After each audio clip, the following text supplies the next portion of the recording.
tapped or clicked in to College Volleyball Weekly on Viral Volley Media. Now here's your host, Rob on mic.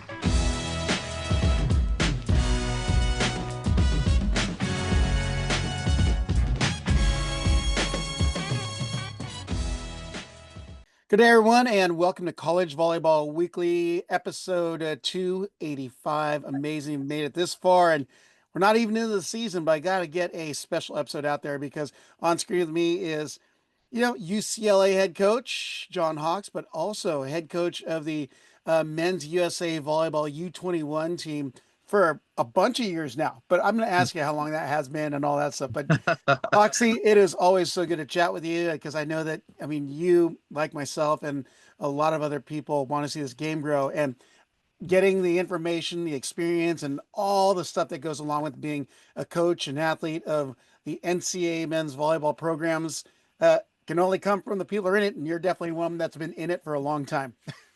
Yeah, thanks, Rob. So I'm basically saying you're old, you're from Jurassic Park. There we go. But first obvious question, you're coming off the the U21 World Championships with a few guys, but I want to ask you about your start. How did you get involved in the USA Volleyball Men's National Team program? And I guess that's gone from phases now culminating into the NTDP program. That's right. Yeah, I think just a long time ago, it was, I think somebody originally backed out of a tournament where they couldn't go as a coach. And, for one reason or another, they were pregnant with their wife and something like that. So it was 2000, I believe, 7. It was Matt Anderson and Max Holt's group, and we went to Morocco. And my first USA event was a World Championships event in Morocco. And we ended up placing, I want to say we finished 7th in that tournament.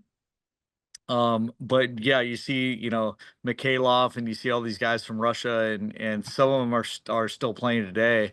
But yeah, it was just a incredible experience back in 2007.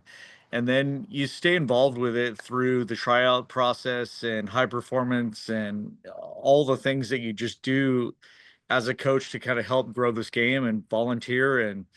And fortunately enough for me, I got asked to do it with as an assistant coach, and then my first time as a head coach with the USA team was in 2010 and 11 with Taylor Sander, Micah Christensen, and Taylor Crabb in that group. Yeah. So it's you take summers off and coaches come in and they come out, and yeah, just I think the nice thing about the whole USA process for all of us is, as coaches, we get to work with so many people from different parts of the country and different colleges, and that just helps us grow as individuals as well. Yeah. Well, you've had the opportunity, as you've already dropped some of the names, the Hawaiian elite players, to coach so many of the top athletes, and you've helped form some of the top talented teams over the USA, from VNL rosters to the Pan American rosters but what has motivated you to keep you in this program and developing the USA talent? Yeah, I think that's exactly it, is just being a part of what, is our future Olympic team. And I think it's such a different experience for these guys when they go from being a part of the collegiate team or the club high school team or whatever to being a part of representing something so much bigger than what they're used to. You get a collection of the best 24, 12 guys, whatever the roster you're doing at the time. In USA NTDB with Chris Berzins and Kevin Moore and Donovan Martinez and all these, they're doing such a great job right now in identifying talent at an earlier age. I think the argument back, 20 years ago was just that it was a money grab or it was political. And I don't see that as the case now. I think they're really, they're doing such a good job in relying on their collegiate network to help identify these players at a younger age and giving them more opportunities to go compete. Yeah. Well, and with that, I wanted to go into this now history making 2025 U21 team, but Gosh, what was the process like? I know that we've kind of talked off screen and through text, but what was that process like trying to select this team? Because you look at that roster, any collegiate coach would want any of those guys on their team.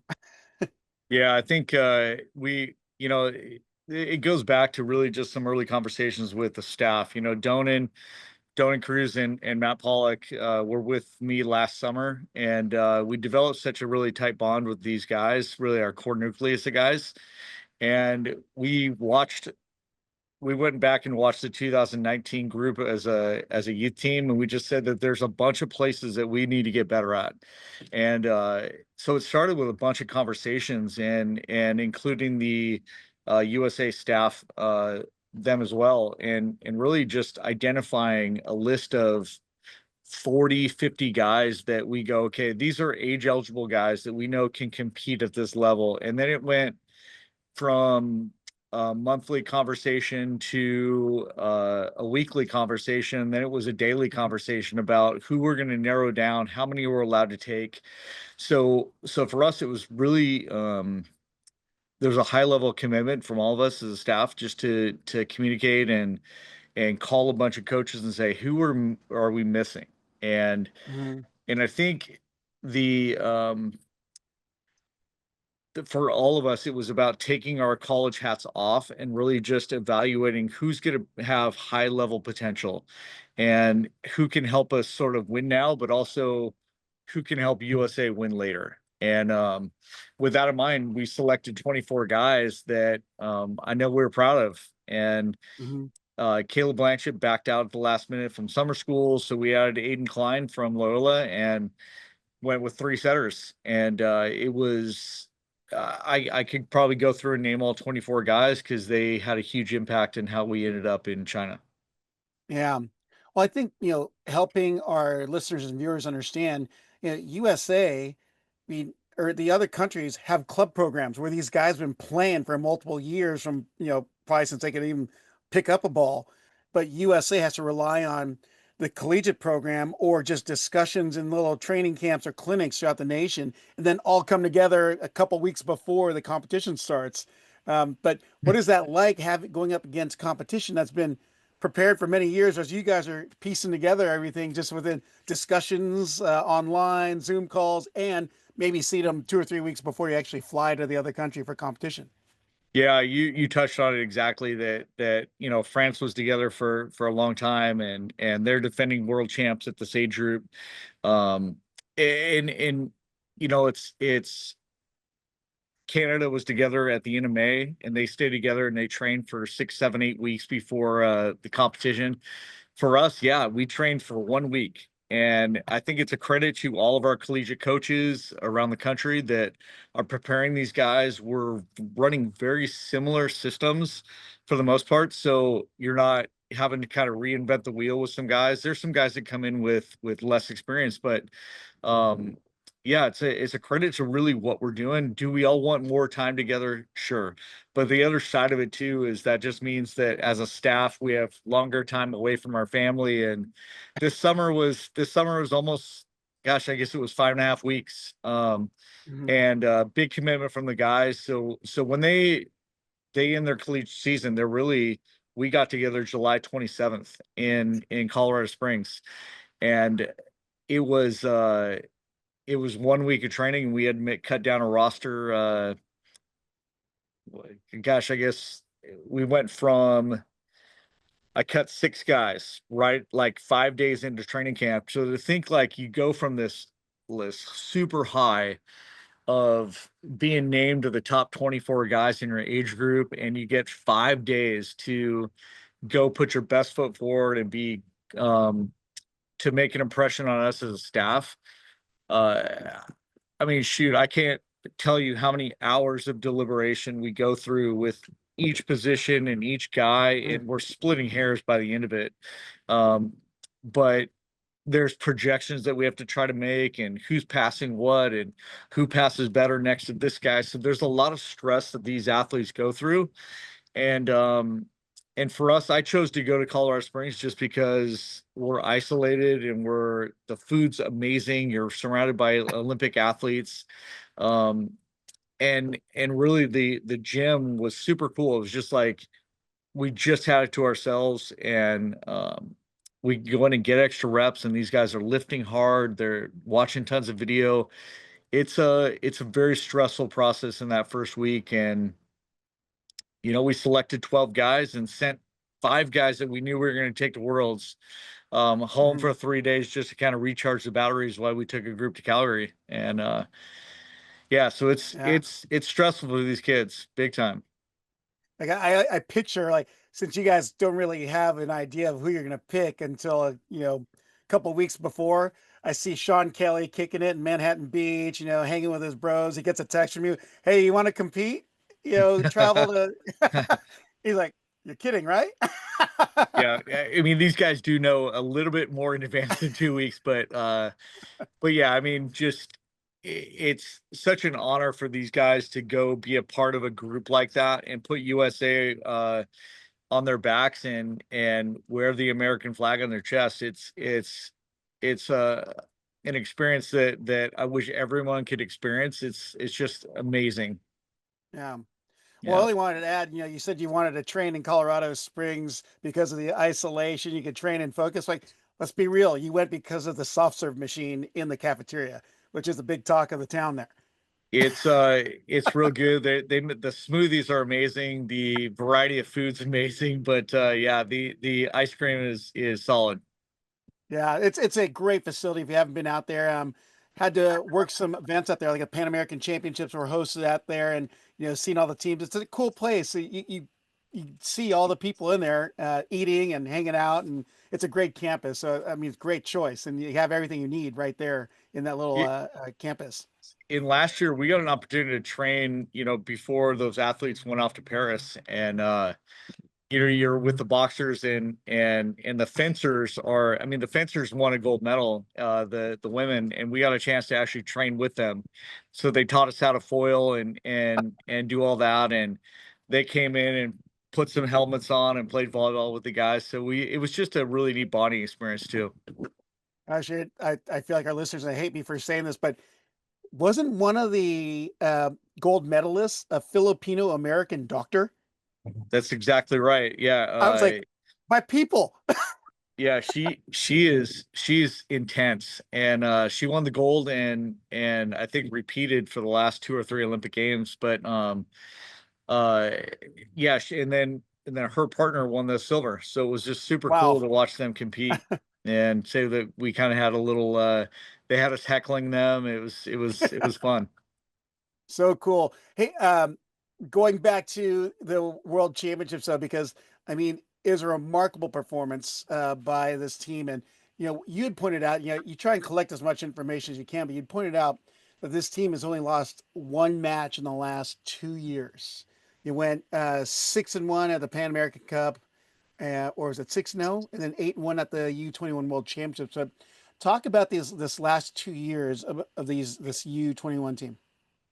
Yeah, we just I mean, this group is there are a bunch of guys that are professional. They are highly motivated to be great. They're dedicated to working out and maintaining their bodies and staying healthy, and just you have a good, really core group of guys that are super serious about the game.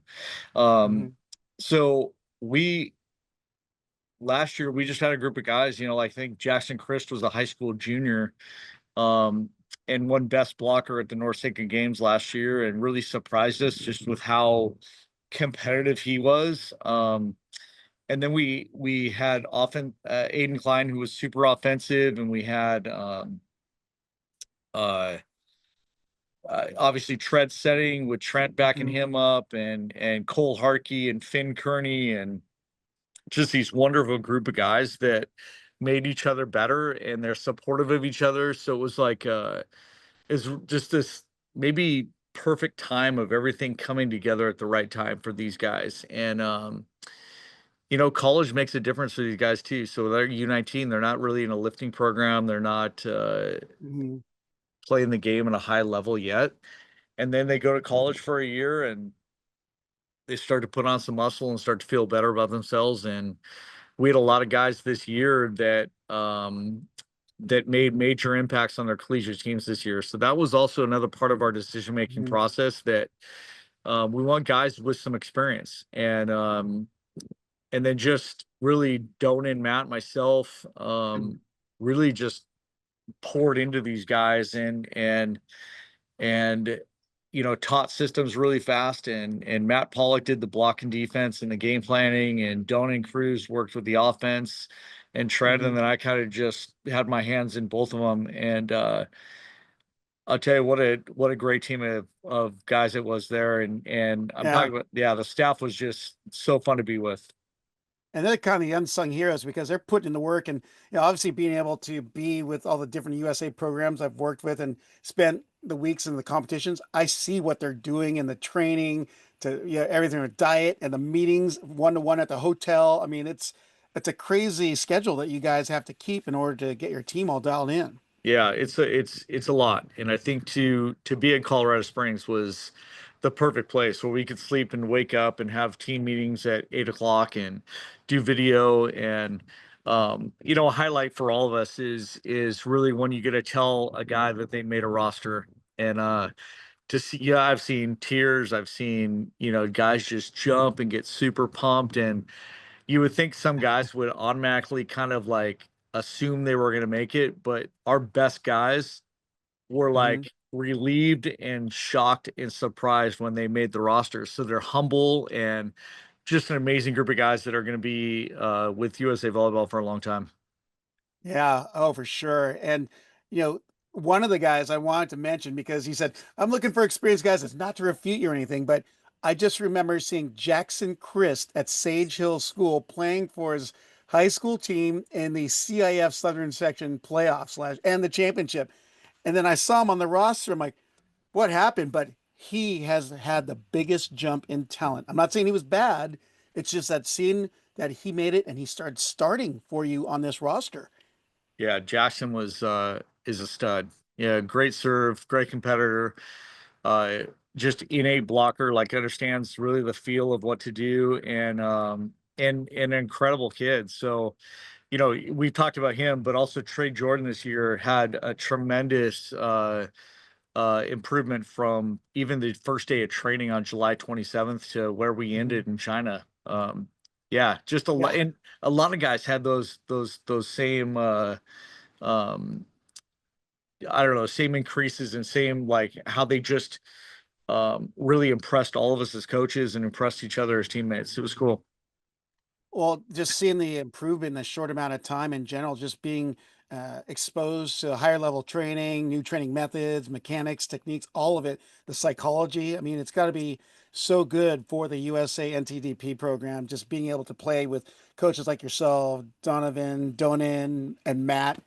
And I mean, you guys are doing great stuff. And obviously, your programs that you go back to at the end of the day, your programs are flourishing with great talent. So it doesn't surprise me that they're going to do well as they did. So Yeah. um, Yeah. now I'm going to try and summarize your pool play because I was watching at 2, 3, 4 in the morning here Pacific time, which is I don't mind because seeing it live, it's just something. It's way better seeing it live than watching the replay on VBTV. But you guys opened up a 3-0 win over Thailand, China, and Morocco in pool play. But what really grabbed my attention were those 5-set thrillers that you started off the tournament with, and you had to be pulling whatever hair you had left out because those are intense matches. But can you talk about those matches against Turkey and Egypt? Because those are the ones that were nail biters.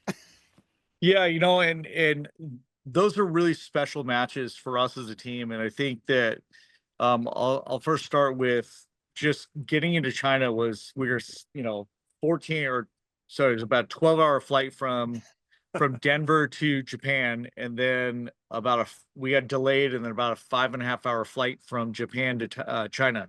So we got into the hotel where the team was at 3:30 in the morning. Guys were hungry. They grabbed whatever snacks we traveled with. And then we had a practice at 8 a.m. that we couldn't change. So we tried to get it pushed back so the guys could sleep.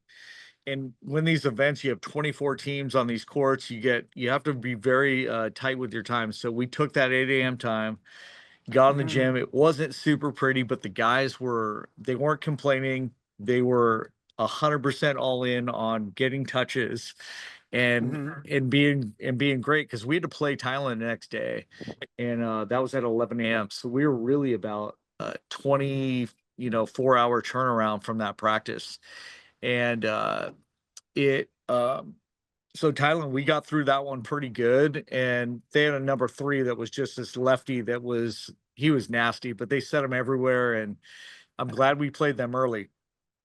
Yeah. But going to the next match, really is when jet lag started to hit us. So we Is that the missed, Turkey match, right? yeah. So we missed a bunch of serves in that match. We weren't passing very clean, and it didn't surprise any of us as a staff.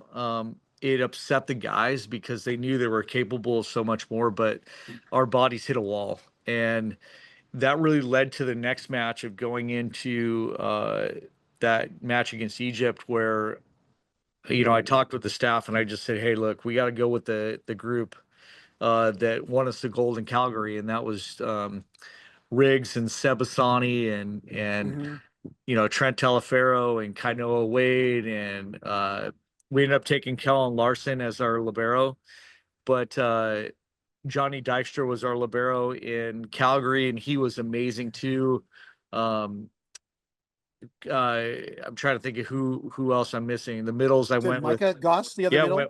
with Micah Goss and Trey Jordan in the middle in that match. So really, like, the completely different lineup than that the night before. And I said, look, we're going to stick with this lineup through thick and thin. And we had to, just for the longevity of the tournament, 9 matches over 11 days. So we ended up squeaking that one out, and through the help of getting Cole Hartke and Shred in at the end of the 5th set, and working a double sub, and just using our physicality to overwhelm Egypt at a time, and then we had a day off the next day. So the 5th set was like, we were pumped because our whole team had contributed to being 3-0 at that process, and at that point of the tournament. So it was just really uplifting for our guys, and the trust between the starters and the non-starters was just at an all-time high. So that was a really pivotal point for us. Yeah. I'll have to say, watching it and the camera panning to you and your coaching staff, I thought it was very noticeable that was a groundbreaking match for your squad, because although you're always smiling and happy when you win, there just was something a little more about that one that was defining for that team. Yeah, and you're in the 5th set, and at no point did I ever think that we weren't going to win that match. So we just had, I think, letting our guys go. The message, at least what we are trying to give those guys, is that we fully trusted them, and we did. So they earned that trust in Calgary by winning the gold medal and beating a very good Canada team in the final. And you bring 12 guys because they're all capable of doing it. And I'm glad you mentioned that, because we felt that was just a really incredible moment for our team. Yeah. Well, even I think it was Donovan Martinez. It was, he had a little more extra pep in his step at the end of that match, grabbing some camera time. Gotta love it. Yeah. But that meant that with those wins, you ended up winning your pool, and you went into the round of 16, and you faced some familiar faces from Bulgaria, and Alex Kondev of Long Beach State and Stilian Delabosev of CSUN. And so, coaches Alan and Theo, I just dropped your school's name, so you owe me. But I mean, how's it like having these guys compete against opponents that they're familiar with some of the names on the rosters? I mean, was there a little chippiness across the net with some jabbering for fun? I mean, especially at this level, there's different styles of play, and some countries I won't mention are a little more chatty than others. Yeah, you're right. I mean, all the feels there. The guys, they're friends with them. We're all staying in the same hotel. We're eating in the same dining hall. So you're crossing paths with these guys, and you become fans of each other. And I think playing Stilling, he's a huge competitor, and just an amazing physical athlete that brings it with his serve. And Alex Kandev had a nice tournament. And I think the difference between those teams and our team is that I think we just had a little bit more depth and size. And and our setting was great from both our guys. So that was fun to play against those guys. Yeah, there was some chippiness to the net, but it was more like bragging rights and that kind of stuff. So it was fun. Yeah, yeah.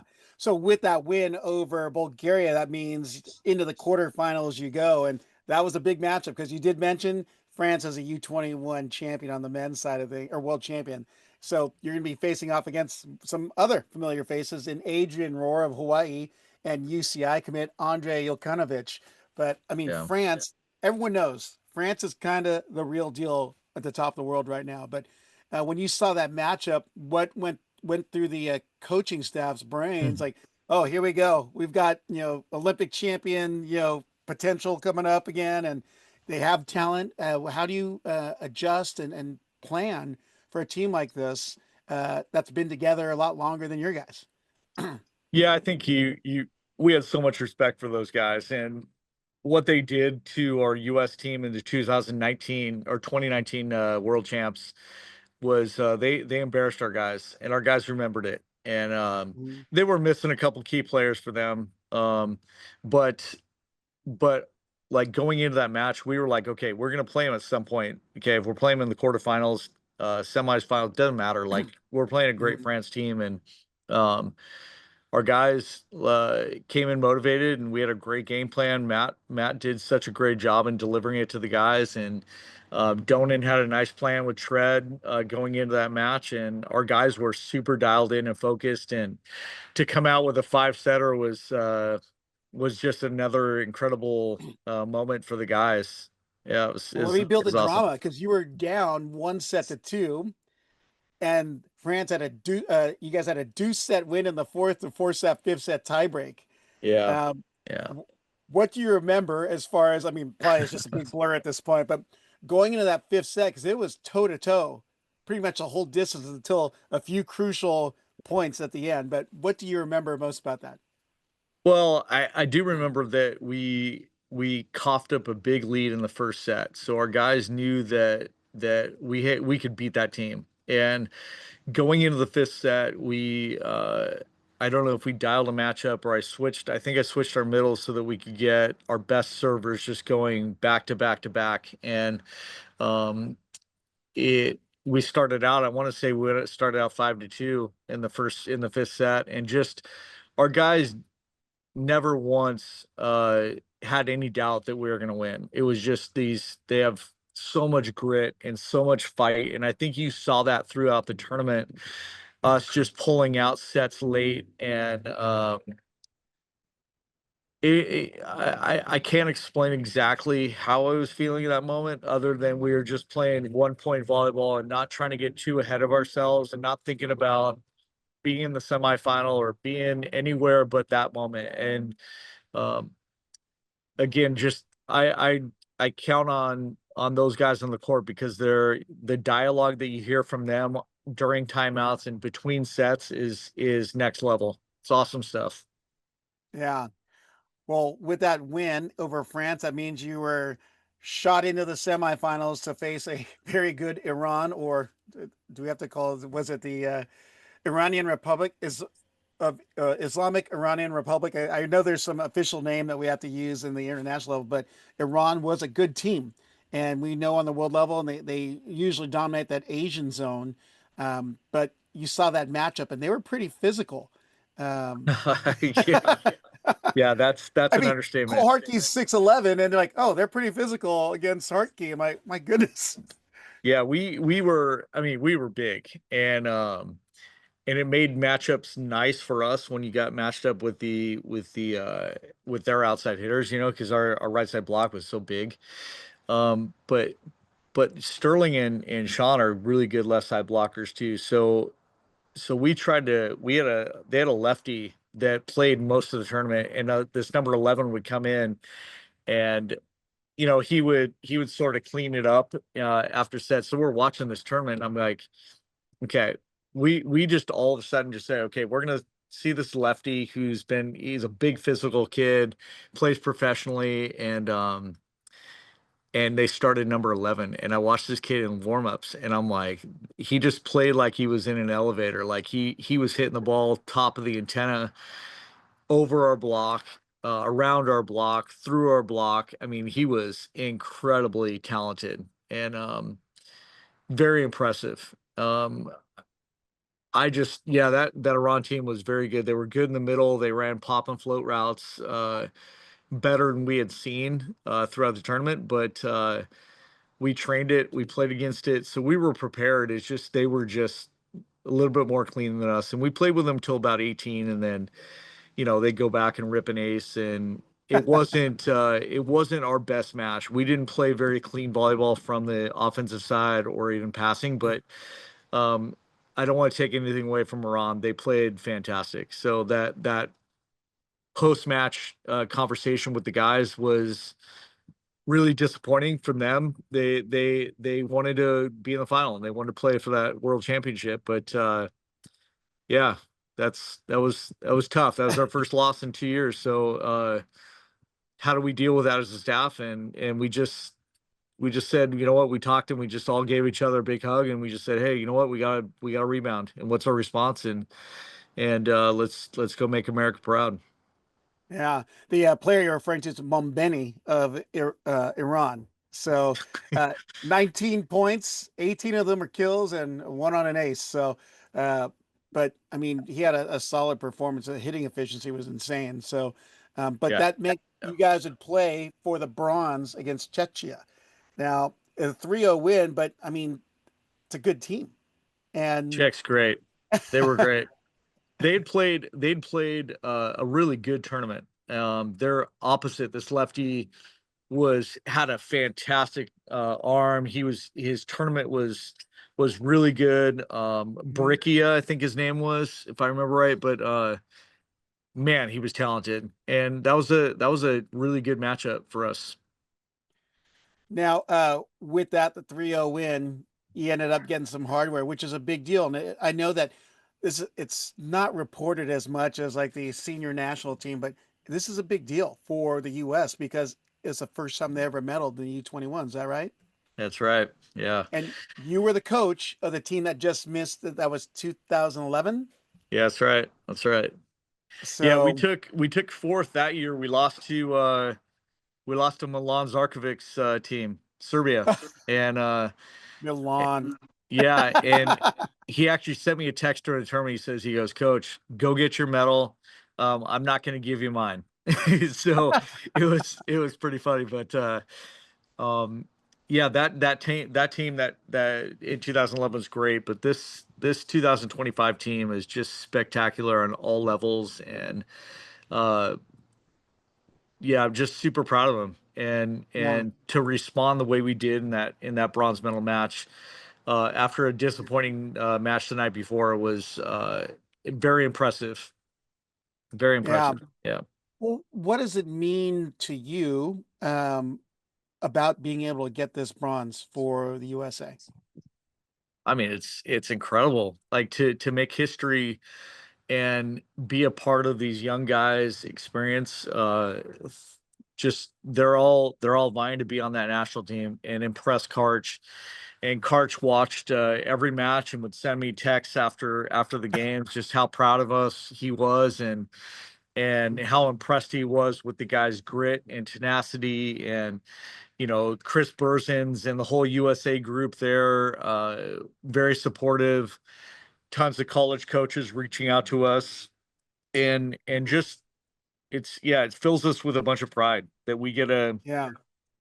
be on the front row and the front stage of something super special like this. and Mhm. and now the younger groups that come behind our group can look at us and go, okay, you know what, there's a blueprint for it, and now we know what it's like and we can do it. Yeah. Yeah. Well, what's really cool is like you'd mentioned that, especially after that 5-set win over Egypt, the guys really felt like they all contributed. But as I followed the tournament, I really feel like that all the guys did contribute the entire time because I look at names like Riggs Guy, came and you mentioned Seba Sani and then, of course, Kellen Larson. But we know all the Libros are always overlooked, but he's a solid product from Irvine, California. I just dropped that one in there. But he had a fantastic entire tournament because he only traveled with one Libro, I Yeah. believe. Yeah, And we chose Kellen over Johnny. It was those two guys, and I'm telling you, that was the hardest decision that we went to the 11th hour to make that decision, and honestly, it was a collective decision with all of us. But I'm just so proud of Kellen for what he did, Yeah. and I think he owes Johnny a big thanks for pushing him the way he did in that training. Yeah. Then of course your opposite situation with Kainoa Wade and Cole Harkey. I mean, not bad, not bad backups for each other, if you know what I mean. They were playing phenomenal ball. They played great, and Kainoa did it himself against in Calgary, and this whole entire group of 12 guys made massive contributions to this whole tournament. It was fun. Yeah. Well, excellent work, John, and the rest of the staff. And that's like one of the things that you wanted to stress. I know from our talking, and I know because I see them and I follow everything. But Donan Cruz, Donovan Martinez, and Matt Pollock, and they do such great work with their program. Well, now in some cases former programs, but we know they're all solid coaches, and that's why people like to play for them. So you had a great coaching staff as well as team, really getting these guys to compete and get that bronze. Yeah, those two guys will be, and Donovan too. I mean, the three of them will be best friends of mine for the rest of my life. And um, not to discount what we had, sports medicine there, and Rachel Mency she's also with Pepperdine. She is professional in every sense of the word, and led warm-ups and cool downs and kept the guys healthy, and uh he's just a really unique group of guys and a unique experience with the staff that we're all never I mean, we're all gonna cherish this for the rest of our lives. Yeah, well, I think that photo I took of you and Donan at UCLA when you just got the Loyola job, you guys were 2 year one coaches, and I was like, oh, right on. You guys battling head to head in the MIVA, so it's- Yeah, you compete against these guys, and you develop a great deal of respect for them as competitors. And Donan's teams are always good, and Matt Pollock is I got a chance to coach him with a 2019 Pan Am Cup team, and you just see the level of competitiveness these guys have, and dedication to the sport. And it's funny, Matt had just gotten married last year, and the next Mhm. day or 2 days later, he's with us in Mexico, trying to compete for Norseca gold. And there's so many sacrifices that we all make, and our wives are so supportive of us. They're the unsung heroes in this whole thing, is just keeping the fort, uh, or the ship afloat, at home, and Yeah, allowing us to go free up and do what we do. yeah, kind of like the wives of rock stars, Yeah, like sure. yeah, like a Steve journeys faithfully. You're playing in the background as you're talking about your wives. But it is so because you're gone for you said it was up to 6 weeks Yeah, it's a this long last time. summer. That means they're holding down the fort at home. So yeah, I mean, Yeah, it truly is a sacrifice, and the families know it's like this is your passion and this is what you guys are good at, and they're allowing you to pursue this dream. So definitely shout out to wives and that's the right. kids. So That's right. yeah. Yeah, I wanted to transition over a little bit, and it's kind of an overlap because you came off this 2025 season, falling short at the national championship match, and I mean, you lost a lot of guys from the 2024 national championship just due to graduation. That's Champlin and so many Ito David, just solid guys, and you come into the season. Cooper Robinson, I was just like Coop, but had a solid year, and then he says he's not going to come back. But Sean Kelly on the roster ends up being named the the best hitter of the tournament, I believe. Yeah, yeah. And Sean hit, I'm maybe not exactly the right number, but I believe he hit 475 on the tournament. And the offensive numbers that he produced, along with all the guys. I mean, Trey Jordan hits over 600. Um, Mike Goss's numbers, Jackson Chris numbers, all of them. Cole Harkey had an absurd tournament. Like, it was just this is a really neat group of guys. And you touched on Sean Kelly. Sean Kelly was our captain the last 2 years, and um, just a great leader, and just really knows how to step up when called upon. Yeah. Well, it's a fantastic group of guys that you've had, and especially with coaching UCLA after year one. I mean, you got to be happy going in a 2026 season with Sean on your bench. And I know you always have good talent like hidden back there. And like, oh, we're not going to do so good this year. I call it the Dan Glenn syndrome. Yeah, at Newport Harbor. I'm like, Yeah. Dan, how are you going to be this year? Oh, we're not going to be that good, and then you end up like winning the whole thing. Well, listen, I hope that we're gonna compete, and I really believe in all the guys we have, and it's really cool to have a guy like Andrew Rowan run your offense, and Zach Rama coming back, and Cam Thorne, and Grayson Bradford's going to be a new guy that was with our 24 on this roster, and Merrick Turner, and yeah, I think we're going to be a work in progress a little bit, because we have some pieces that we got to fill, but it's going to be fun to be a part of it. Well, at least you're going to know about, going up against Cole Hartke, and you got inside of Matt Pollock's head about the coaching, and now you seeing Cole Hartke play behind the scenes. That's right. That's right. You know the weaknesses. That's on that scouting report with I having to try, watch. yeah, I try to get an agent to sign him to a professional contract while we're overseas, get him out of the league. He's going to be a beast. And only a Cole's great. sophomore too. Yeah. Yeah, So Cole's great. Cole's great. now, and one of the things I've always enjoyed about men's volleyball is the culture within the coaches. I, I've been blessed to see what happens behind the scenes, but everyone gets along so well. It's like, I mean, I think there's like infighting and this and that, but I mean, look at your relationship with all the coaches across the country. It's like go to any national championship, you'll see all you guys just hanging out at one of the local watering holes and just shooting it. Yeah, it's unique, and I think it's really special, and I think it's why we all just love what we do. Yeah. Yeah. In the time that we decided to do this episode, some pretty big news has come out. I wanted to get your thoughts and your perspective of all that we're seeing. But one of the graphics that came out within the last week was the uh, percentage of participation in boys high school volleyball. Uh, they were 76.8% growth in the last 10 years. The next closest was wrestling at 16%. But Yeah. what do you think that means for for the United States and for USA volleyball and for collegiate volleyball? I think it's great that there's growth around the country. I think that's it's what I would like to see is just more growth at the Division 1 level, and I think that we've all been talking about that, but it's getting the women's coaches talking about men's volleyball, and getting the support from the volleyball fans around the country. And that's why I brought up the women's teams. I think that they have such a great thing going, and they're doing an amazing job, and the beach volleyball scene has been blowing up, and I don't know.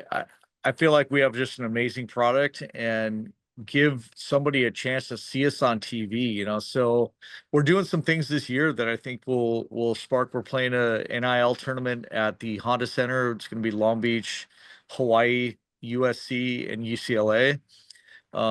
Every player is going to get a little bit of money in their pocket, and I think there's four good teams that are going to battle. So that'll be at the Honda Center in Anaheim. We've Oh, what's got the date of that? February 18th and 19th, I believe those are the two dates. So it'll be a mid-season tournament, and I think one that will draw some interest. And there's some big sponsorships that are being talked about right now, and television being talked about. So it's should be exciting for volleyball. Wow, that's like a Big West MPSF hoedown. It's gonna be a battle. Well, I got to do the plug for the First Point Collegiate Challenge as well. So Yeah. that's coming up in January. So it's some amazing volleyball early season before conference play starts. Yeah, Loyola, Ball State, Stanford, and UCLA. And I get to play against my old boys from Loyola, and that'll be fun. And yeah, just I mean, it's great for volleyball, and that First Point Challenge is going to be a great time. Yeah. Now, the other piece of news that came out this week, and I love seeing how viral the post went once it came out, was the expansion of the NCAA tournament, D1-2 tournament, let's be clear, to 12 teams. Uh, Finally. yeah. So you could just answer it one word, but I know things have to be worked out still, and people are projecting what it's going to look like. But what do you think of the format going to the regionals? There's going to be three teams at the regional. There's going to be an opening round, and the number one seed awaits the winner of that opening round in each of those four regions. Um, some of the questions that have come up have been like, so, but who plays at those regions? Because they're at undetermined sites. Now, you know, what could that look like in your eyes, competition wise? Yeah, I think if you're on the competition committee, my hope would be that they would seed the top 8 teams and then probably regionally select those last 4 remaining teams. But if you could seed the top 8, then you could, I think, truly get a magical quarterfinal. The That's what I'm hoping for. Obviously, they're going to seed the top 4, and then depending on where those teams are, like who goes where and where the regionals are. I mean, that's what. There's just a lot of questions that does this increase the length of the tournament? We're hosting at UCLA, so the Final Four now, right? So it's Yep. not the big tournament of 7 or 8, but we're gonna host the Final Four, and that's gonna be super fun. I hope we're a part of it. Yeah. Well, this last year, particularly in 25, it seemed like there was like a open week for a lot of teams. Like, we had to wait for the national championship, but I felt like there's a particular time frame where teams were off for an entire week. So if they extend the tournament, would it be an issue? Do you think? No, no. I think moving us off the beach volleyball weekend was good. It gave us our own platform. Of course, we were battling with softball, but I think it gave more viewing eyes to us, which was the idea. And I think as we go forward, this 12-team tournament, I think hopefully we can get these matches, these quarterfinal matches at least, and the semis and finals on a big time network. Yeah. Yeah. Well, it's all great news, that's for sure. The expansion of the tournament, and you know, UCLA always does a fantastic job hosting a tournament. Got to be there in 2022, and you might remember another name there, a player of the year who was a freshman who also had Nikolov in his last name. I'm glad those guys are gone. I think that's like every other team except for Long Beach State. So, Yeah. um, but I mean, it's going to be seeing the teams getting better even across the nation, even in the independents. You're seeing like teams like Lincoln Memorial really push the top. And one of the questions that came up was, well, will the IVA get an automatic at one point? But that's for NCAA to figure out down the line. Yeah. I think it's nice that we're just gonna have more at larges, because as we talked about off air, last year USC and UC Irvine were so good. Pepperdine got into the tournament. They were great at the end of the year. Mhm. McKendree had a nice year. So we just got to get more of the better teams in this tournament. And it's a shame when some of these guys are left home watching, but yeah, I think we all want to see the best teams in the tournament. So, having more at larges, I think will get us closer to that. Well, speaking of expansion, of course, your home conference, the Mount Pacific Sports Federation, grows by two teams, UC Merced and Jessup University. Thoughts on Yeah. the expansion and how your conference tournament can look at the end? Because I know there's something a little different done this last year. That was a trial. And, obviously that was some of the chatter like, oh, what are they thinking? But they had to do something on the fly with the addition of teams and the exiting of teams, or now Grand Canyon gone. But curious as to your thoughts on what this year could look like. Yeah, it's an unbalanced schedule to some degree, like it was a little bit last year, but a little bit more even. So we're still going to vote for the playoff seeding, and that it isn't perfect, but we're playing the D2s. We're playing all of them now, and whereas last year we only played one of them, and Mhm.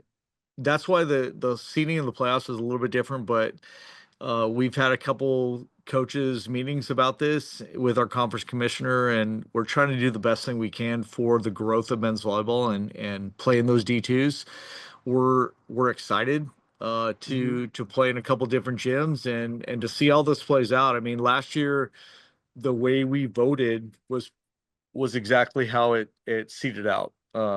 from a wins and losses. And the challenge is when the D2 teams beat the D1 teams, and how does that look, and how do you see with an unbalanced schedule? So it's a little bit closer to being balanced. Mm-hmm. And I think we'll see the best teams play out where they're finishing at the top of the conference leaderboard. Yeah. The reality of it is these teams are newer, so they're going to take time to develop, and that's just the natural process for every program. So, Yeah, I think UC Merced is still or no, sorry, Menlo is still looking for a coach. I know that there's a couple names that have been dropped out there, so hopefully they find a head coach soon. And yeah. I know Menlo's got some talent. They got a couple transfers in there that I think will help that team. Yeah, I think obviously the portal from the GCU fallout, a few guys have ended up at those other schools, which means the teams only get better from there. Yeah. So Yeah. well, wow, John, we've been on for like 50 some plus minutes, so I don't want to tap into other information, but I definitely wanted to celebrate those guys on your U21 team, and it's like you root for all these guys because I mean they're all phenomenal people. I've been able to speak with them off the court at certain places and just see the way they hold themselves and just their talent. So you got a solid group of guys who are going to be competing in 2026 against you, some for you. Yeah, that's going to be the hard thing. But again, I think we're all fans of these guys, and I love them to death. And I'm going to want to beat them, but they're going to want to beat me. And at the end of it, we'll hug each other, or fist bump, or whatever the case is, and wish each other luck going forward. But yeah, just from a fan's perspective, these group of guys, the 12 that represented us in China, but also the other 12 that didn't, the future is so bright for us, and it may take them another quad to get there, but 2032 and beyond, I'm so looking forward to seeing these guys compete on a big stage. Yeah. Well, I want to ask this one question because I got to ask this of you before you went to UCLA, but year one reflections of a year one coach, because you were 1 year at Loyola, interviewed you after you got the coach of the year, and then got the UCLA job, and you got 1 year behind you there. But how is it different from year one at Loyola as a head coach? Because that was your first head coaching gig. Yeah, it's different at UCLA, and I mean that in a great way. It's just like the expectations are so high, and we go in with the mindset of winning a national championship every year. So I love that. And I loved my experience at Loyola, and I'm not looking back. I think the group we have coming in is great. I've had to replace 2 new coaches, and one of them will be announced soon, but I'm so like looking forward to seeing this group come in, and senior leadership with Andrew Rowland and Zach Rama and Cam Thorne. And just I'm excited to see what these guys want to do with their team and how they want to lead the young guys. And then I'm excited to see the Grayson Bradfords and Filipos and Merrick Turners and Brogan Glenn's and Rafa Urbina, like these guys that are new up and coming guys. I'm looking forward to seeing how they take on the just following the steps of Andrew and Zach, and get going underneath their wings, and just learning what UCLA men's volleyball is about. And yeah, so for me, I'm so looking forward to this season. I can't wait. Yeah. Well, John Hawks, head coach of the USA U21 World Championship bronze medal team and UCLA Bruins. I always appreciate our discussions and having you on. Awesome. Thanks, Rob. I appreciate you doing this, and this group of USA guys deserves this, so I appreciate it. Thanks for listening to College Volleyball Weekly. Be sure to follow Rob Aspero at the Rob on the Mic on Instagram and at Rob on the Mic on Twitter.